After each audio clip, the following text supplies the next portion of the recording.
Hi guys! For our day 3 of poetry, we are going to talk about how the authors of poems make us feel things and make us see things and create pictures in our minds through their words. So if we remember very quickly, poetry is a style of writing where writers play with words. And remember, poetry can really be anything. Today, we're going to focus on finding those words that appeal to the 5 senses. So what are the 5 senses? Give you a minute to think about it. See if you can remember all 5. All right. We have sight, that's 1. Hearing, 2. Smelling, 3. 4.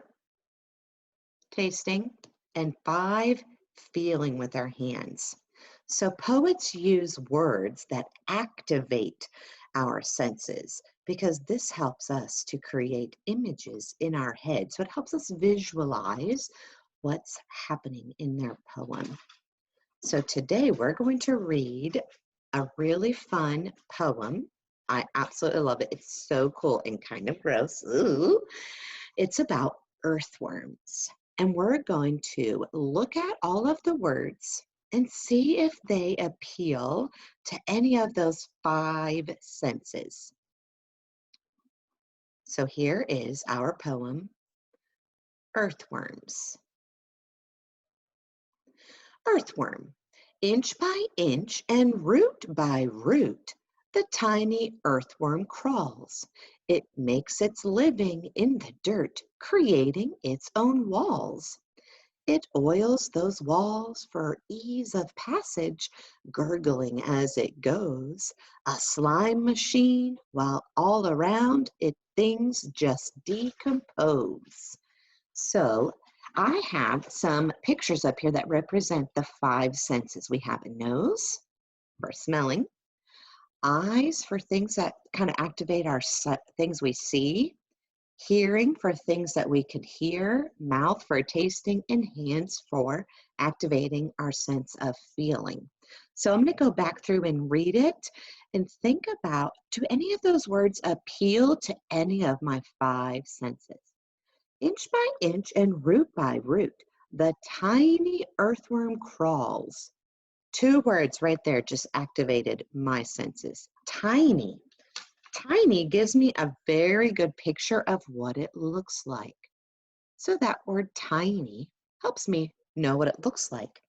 And so does the word crawls. I think of something that's going very slow. It's crawling. It makes its living in the dirt, creating its own walls. It oils those walls. Ooh, oil. When I think of oil, it makes me think of how things feel. Kind of, when things are oily, they're kind of slimy or kind of smooth. Well, definitely if you put some oil on your hands, you really can slide them quickly. So I'm sure that's what they mean there. The oil, it oils those walls for ease of passage, gurgling as it goes. Gurgling kind of makes me think of a sound, a gurgling sound. So that activated my sense of hearing. A slime machine. Oh, that activated my sense of feeling when I thought about a slime machine. Ugh. While all around it, things just decompose. When I think of things that decompose, I think of things that maybe start smelling a little bit. So that word decompose activated my sense of smell.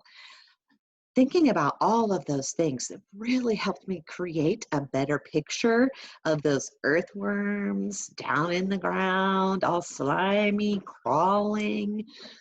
Today, you're going to do something very similar and activate your senses reading another poem.